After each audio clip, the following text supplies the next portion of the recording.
A critical offseason for the Dallas Stars includes a few things: retooling the blue line, finding cheap help up front, re-signing impactful players, and doing all of that within the cap. We'll tell you how next.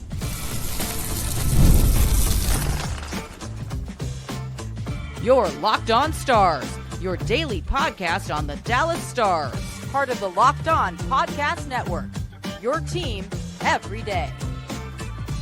Howdy, Stars fans. I'm Joey Erickson, former producer of 105 Through the Fan. Please be sure to subscribe. We are free and available wherever you get your podcasts and on YouTube. And as always, thank you so much for making us a part of your day and making us your first listen. Welcome to a Wednesday edition of Locked On Stars, part of the Locked On Podcast Network, your team every single day. And today, we are going to take an overall encompassing view of the Dallas Stars offseason. GM Jim Nill has his work cut out for him. How is he going to get the Dallas Stars younger, faster, more physical? How will he go about retooling this blue line with the limited cap space the Stars have? Will it have to be done through trades? Whether that's Jason Robertson, Mason Marchment, Matt Dumba, you name it, he's going to have to find a way to get this team better heading into 2025-26. So we're going to touch on all of it today and go over some of the decisions I would make if I was the GM. Also, there's a huge question. Are you going to get rid of head coach Pete DeBoer? That's another one that is going to be quite the doozy. But I want to start with retooling this blue line. And I'm not going to name a ton of specific players right now. I'll throw some out there, but we're going to save that for a few days down the line. We'll do some free agent Fridays and touch on specific players I think the Stars should go after. But I want to bring it back to this. And there was an article from All Three Zones by Corey Schneider. I think that's how you say it. I'm sorry if I'm butchering the last name, but it goes back to the series against Edmonton and how the Stars blue line really struggled. And of course, it's not the only reason the Stars lost in that series against Edmonton, but I think it's safe to say Matt Dumba and Ilya Lyubushkin making $7 million combined is a bit of an overpay by the Dallas Stars. And now they have to find a way to get younger, to get guys that can move the puck out of their own zone. But there are a few things in this article I want to point out that kind of go back to the point I was making last week on why Dallas ended up losing the series and how their blue line, specifically the right side, really struggled. But it also touches on the offense here, and there's some really interesting stuff. And I'm going to flash a couple of graphs for you here on YouTube. Sorry for those of you that cannot see it on audio only, but I'll be sure to break it down. You don't have to watch it to get the point. But it shows the team leaderboard for carry percentage into the offensive zone, controlled entries for teams during the 2024-25 regular season. And Dallas and Edmonton were actually the two top teams at controlled entries in the regular season. And Corey goes in to describe Edmonton's playoff carry percentage dropped to 48%, which is the highest among playoff teams post-second round, while Dallas dropped all the way to 38% with a 41% controlled entry rate this series. So Dallas really struggled to find their identity, or at least rediscover what their identity was in the postseason. And Pete DeBoer sort of touched on that in his exit interviews. The Stars just weren't able to carry their transition game over, at least into the series against Edmonton. They got torched by Connor McDavid and company, and he talks a lot about McDavid and how he had one of the best postseason series in his entire career. But it is worth mentioning here. He goes in to talk about the Stars gave up the third most shots off the rush per 60 minutes in the regular season and were a bottom 5 team in giving up shots off defensive zone exits and counterattacks. It says the right side of the defense was always a question. While I think there's probably more at play here, it did carry over into the postseason. And the problem was the transition game didn't carry over at all. And that was a big reason why the Stars did not win the series. But there's also a team leaderboard exit with possessions percentage during the regular season. This is the right graph for those of you watching on YouTube. Edmonton was actually the top team in the regular season with exits with possession. The Stars were actually one of the few teams in the NHL in the postseason that sort of bucked the trend of making it pretty far with being a really porous team in terms of exiting with possession. And this goes back to my point why Dallas has to go out and find defensemen that have the offensive skill set to make plays out of their own zone, whether that's carrying the puck with their skating ability or making passes so Dallas doesn't get hemmed in. And we saw that quite a bit in the series against Edmonton, where some pairings just really struggled to get out of their own zone. And Dallas was actually a bottom 5 team in terms of exiting with possession during the regular season. And yes, there was some injuries that went into that, but they also were just very poor, and they still made it pretty far without that. And it also touches on how that sort of leaked into the Stars offense as well, because if you're not exiting with possession, you're probably not going to be a great team with off the rush. And he also goes into depth on the Stars just offense in general. Their end zone offense was patient and deliberate, trying to work for that perfect shot. They did a good job of getting behind the net and getting some looks, but Edmonton did a good job of getting sticks in lanes, getting bodies in front. But it really just goes into the transition game that was so part of Dallas's DNA in the regular season, just rarely found itself in this series against Edmonton. And this doesn't all resort back to the Stars' blue line necessarily, but it is something Dallas has to address. And Jim Nill has to find a way to retool this blue line. And I touched on, look at what Edmonton did. They go out and get somebody like Klingberg and Wallman, who have been a really strong pair for them in this postseason, whereas Dallas went out in the offseason. They got Dumba, they got Lyubushkin, and they were 2 healthy scratches. Dumba for the entire playoffs, and the Lyubushkin missed the last 3, 4, whatever games of the Western Conference Final. And yeah, Dallas has to find some players that are more physical. I know there's a big cry out for that, and I don't necessarily disagree, but you got to find guys that can move the puck, that have the offensive skills to make decisions in the defensive zone that can translate into the Stars transition game, but also just help with the Stars' ability to exit out of their own zone against teams that have a heavy forecheck or that put a lot of pressure on you like Edmonton has over the past few seasons. So I thought those were some interesting stuff, and I really encourage you to go read the article in its entirety. I just wanted to pick and choose some points out of that, but it's all 3 zones.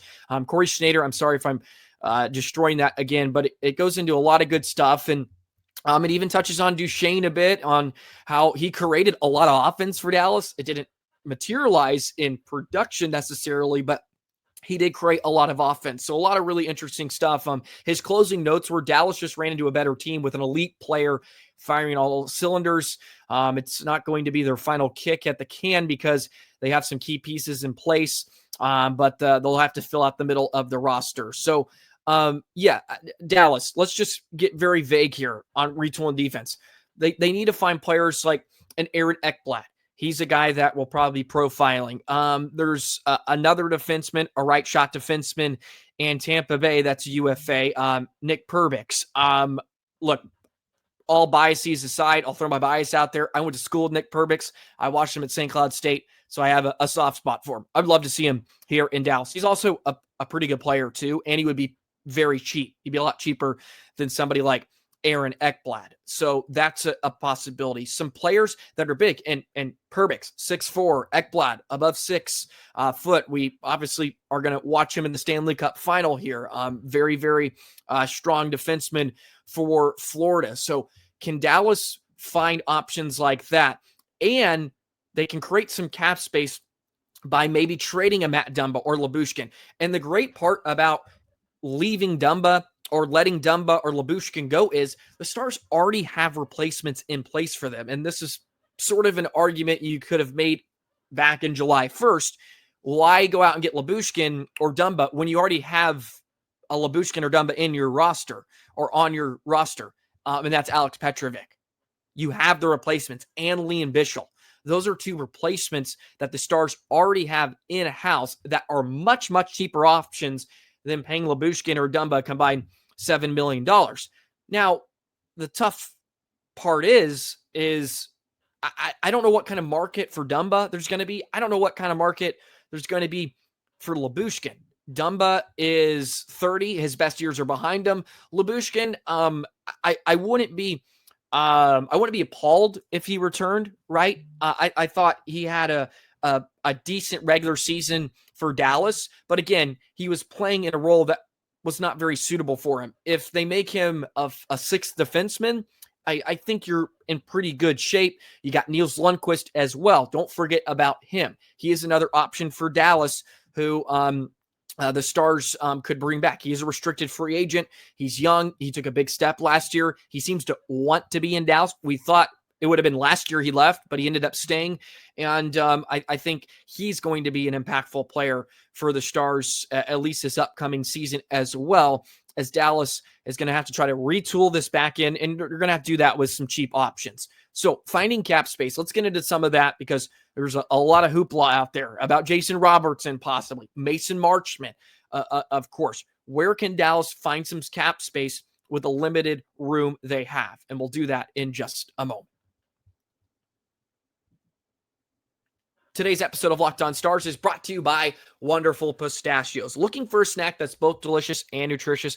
Crack into a good source of protein with Wonderful Pistachios. Wonderful Pistachios is one of the highest protein nuts. Each 1 ounce serving has 6 grams of protein, giving you over 10% of your daily value. Plus, they're packed with fiber and better for you unsaturated fats to help keep you feeling fuller longer. Wonderful Pistachios is brilliant. I talked about the other day.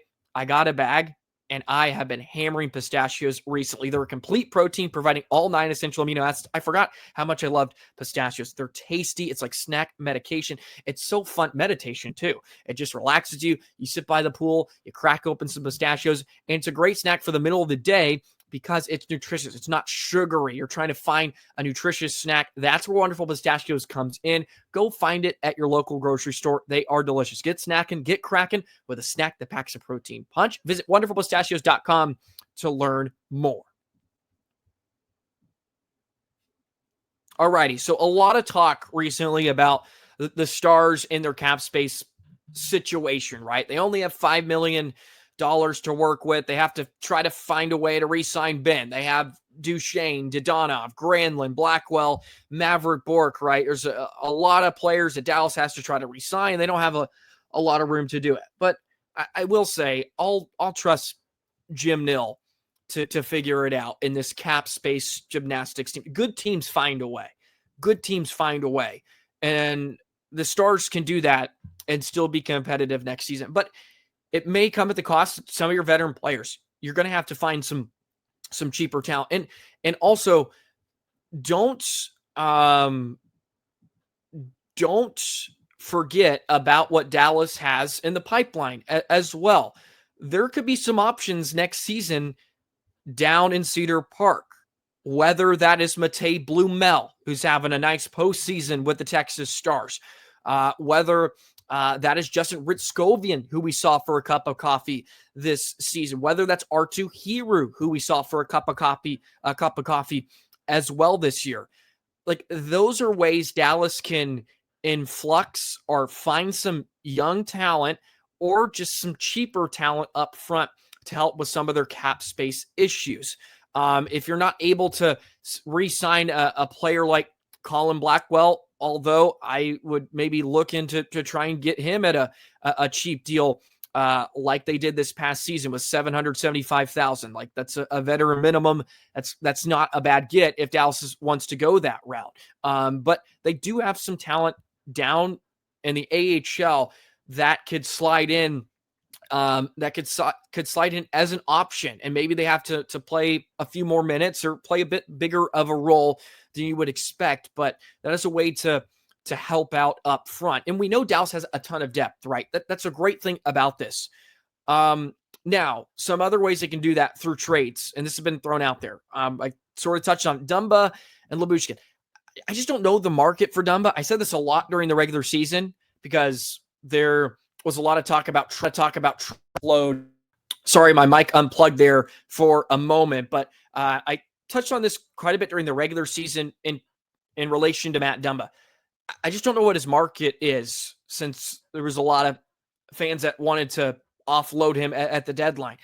I don't know who wants a Dumba with his best years behind him, but maybe there's a team that's young and just wants a veteran presence in there. But that would be a way to make some room. But the name I keep coming back to, and look, I know I've been a big defender of Mason Marchment, and he had an awful postseason.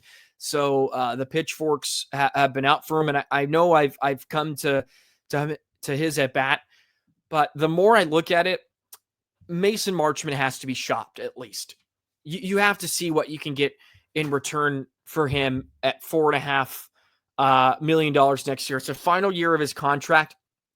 And I would rather go find a cheaper option for Marchment that can be more valuable for this Dallas Stars team, because I think maybe some of his antics really rubbed some people the wrong way, and I think it finally came to a head this last post season run. But if there is a way to shop him and grab somebody at a little bit less of a price tag that can maybe fit into your bottom six, play a pretty impactful role, I think the Stars have to look into that, because it also begs a question too, when you look at Dallas. Jason Robertson after this year, after this next season, he's going to need a new contract if you want to keep him around. Thomas Harley, right? He's going to be due for a big pay raise after this next season, after signing his bridge deal. So you have to take those into consideration. Marchment, he's going to turn 30. As much as I love the player, I really do. He kind of is what he is, right? He if he didn't get hurt this past season, he would have had a career year in points, in goals. But we sort of know what he is. And I think if you're able to get a decent return for him, I think the Stars have to take a look at it. It makes sense for Dallas, and I think it's been floated out there by a few respectable resources, but I think that is a more viable option for Dallas to try to find cap room than trying to unload Jason Robertson. I don't understand a lot of the Robertson stuff. Some of it may just be thought experiments. He's 25, and I just it's hard to find really nice elite goal scorers in this league. And I mean, he's going to be perennially a 30 goal scorer in this league. And I know he hasn't had dominant playoff performances by any stretch of the imagination. I get that, but it also really isn't that bad. I know he leaves a lot to be desired, but you can go to some of his playoff numbers. It's really not atrocious, people. He's got 44 points in 56 games, 18 goals, 26 assists, and we know he's produced pretty well in the Western Conference Final. But there's a lot of question marks around him too. Like, Dallas is paying Mikko Rantanen $12 million for the next 8 years. Is that going to come at the cost of a Jason Robertson? I don't know. Maybe Jim Nill is going into this like, we're paying Mikko this. Robertson has not, like, Robertson's not Mikko. We can tell that by the point production, especially the playoff production too. And I know Mikko had a quiet exit. There were some ups and downs in his game this year, but maybe it comes at a cost to him. But there is a way for Dallas to keep Robo after next season. Like, there is a way to do it. It's going to be tough, but Jim Nill gets paid the big bucks for a reason, and there will be a way to keep him. I don't understand a lot of it. He's 25. And let's face it, Dallas is going to need some guys that can put the puck in the net next year, especially if they're maybe not able to re-sign a guy like Granlund. Granlund may be tough to keep, Brock Nelson, we just saw 3 years, 7.5 million AAV. Like Granlund's price tag may go up a bit. And Granlund's 33, a year younger. I think still has some good stuff left in him. But look, Dallas is going to have to probably find a way to keep Duchesne on a discount, find a way to keep Ben cheap, maybe $1 million. And if you're able to trade Marchment for some assets, you can maybe go out, find some cheaper talent, whether that helps up front, or you can send some of those funds to retooling the blue line. So there is ways for Dallas to do this. And it's going to be tough, but they're going to have to find a way to get a little bit younger, a little bit cheaper up front. And that will come maybe with the expense of Mason Marchment. He does have a modified no trade clause. It's a team no trade list. But look, like Dallas is going to need it. But the great thing is too, you still got Sam Steele. Oscar Beck's going to be sort of a stalwart on that fourth line. I think he's going to become the Radek Faksa probably for the next five years in Dallas. And you can find role players, right, for cheap. That, like, you can find Mason Marchments of the world for a little bit cheaper. And maybe even give you just the same amount of production. Like, there are options out there. And again, not a ton of specifics right now. We're going to get into some of those as the weeks go on, because we get so much to get into with different free agents and all that good stuff. But I think Dallas has to look at shopping Marchment. You can bring back Duchesne at a discount. I said it. I'm not looking for more. I'm not signed up for more than 2 years of Duchesne. In my opinion, I'm not there. I'm okay with Ben, but $1 million or less is sort of where I'm at on him. I just, like, he's 30. He's going to be 36. And yes, he's going to age. And he's not going to age gracefully as a power forward. And they have to find a way to get younger, faster, especially on the blue line, with some guys that can move the puck. And yeah, look for some physicality there, but don't sacrifice physicality for speed, like they sort of did this offseason with getting the last offseason by getting Dumba and Lyubushkin, because we all see how that turned out, and they were no help in the biggest series of the entire season. So there is ways for Dallas to do it. It's going to be tough, but $5 million right now of cap space, just a little bit less than that. And I think there's going to be some big swings from Jim Nill. I really do. I envision some big swings. I think there's a lot on the table. There really is. I think there's a lot on the table. And it's going to be tough. Granlund, after seeing Nelson's deal, I don't see it very likely that they're able to get him back. I think he's going to have a decent price tag. So I think that's going to be very, very, very tough for Dallas, but you never know. We'll see if Nill can work his magic. All right, I wanted to have a quick little thought on the Stanley Cup Final. Just want to throw a prediction out there, since the Stanley Cup Final begins tonight. Wish the Stars were in it, of course, but a few thoughts on that to wrap up today's episode in just a moment.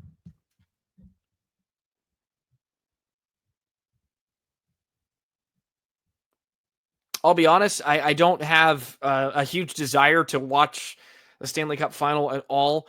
I'm one of those fans that I honestly can't stand watching the playoffs after the Stars get knocked out. But I will watch, usually like on the clinching game, when there's a chance to clinch, I'll watch it, kind of watch the celebration. But I don't enjoy watching just the next series. I feel like it's like I have to mourn. I wonder if any of you guys are like that as well. But I have a tough time watching. I'll watch the clinching game just to see the presentation and all of that. But don't have a lot of desire. I've said it a few times during the postseason that Florida just looks like a monster, and I don't see how any team is going to beat them 4 times. But I have a feeling this is Edmonton's year for whatever. I just think McDavid's on a mission. The Panthers have shown some vulnerability. It hasn't, like, I know they just cakewalked their way through Carolina, but Toronto gave them some issues, so there's some of that in there maybe. And it feels like Florida's better than they were last year too, which is remarkable to think about. But I just think I'll go Edmonton in 6 games. I have a feeling this is the year. And the Canadian Cup drought finally comes to an end, and Edmonton gets it done. So that's going to be my Stanley Cup final prediction. Let me know yours in the comments below. I'm curious, but that all being said, Florida is just a complete mammoth. They'll be tough, but I don't know. McDavid just feels like maybe a good story for the league. I think it'd be good for the NHL if he wins too. Although I hate even thinking about it, but yeah, that's where I'm going to go. So I got Edmonton in 6 will be my Stanley Cup final prediction. Hopefully in a few years, as Stars will be in the finals as well. Well, there you go. That'll do it for a Wednesday edition of Locked On Stars, part of the Locked On Podcast Network, your team every single day, taking a bit more of an encompassing view. I'll say it again, just to kind of touch on it too with Pete DeBoer, since I think that's another big decision, man. I'll just sort of double down. If what we're hearing coming out of the locker room, so to speak, from the sources about there's some guys out there, some players not particularly in love with how DeBoer handled some things in that Western Conference final, you're going to have to replace Pete DeBoer. And again, I've said I'm not on that train. I'm not really for firing anybody, not just for getting rid of Pete DeBoer, because I do think he's a very, very good coach in this league. But if he's lost the locker room, ladies and gentlemen, you better fix that. We can't have just noise. We don't need noise from our head coaching position. It's the last place we need noise, especially between players and trust and relationships. That's just real fascinating stuff. And part of it is it's really self-inflicted by DeBoer. I don't know, maybe if it's like maybe he wants out. I don't know. Just because of these comments after game 5, just wild stuff. And then to sort of, double down on it in some ways, and him not even talking to Otter yet, just all disgusting stuff. And it's like you're almost digging the hole, and he may have to live with it now, and the Stars may have to go another way. So we'll kind of just end on that to put a tie on some of the overall offseason plans for Dallas. But a big shout out to Corey Schneider, by the way. That article is awesome. All 3 zones. Be sure to check it out. Some really, really juicy stuff in there. I tried to bring up some points on why, sort of to back up my point of Dallas getting some guys that can move the puck on the back end. Get a blue line with some mobility. Some guys that can move, make plays. And also Dallas has some solutions that are cheap in-house too. That can serve as roles or serve and fill the voids if you have to let go of a Dumba or Lyubushkin, right? They do have some options there, but we have so many more days to break that down, discuss. So still a big announcement supposed to be given about Dallas. I know I said this a couple days ago, still haven't seen it.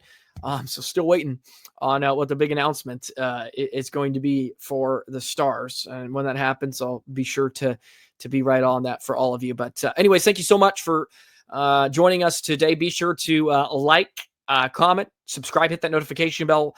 Never miss an episode. We'll be here with you every single day this offseason. Going to be a ton of fun. So have a great day, Stars fans, and we'll see you on the next episode.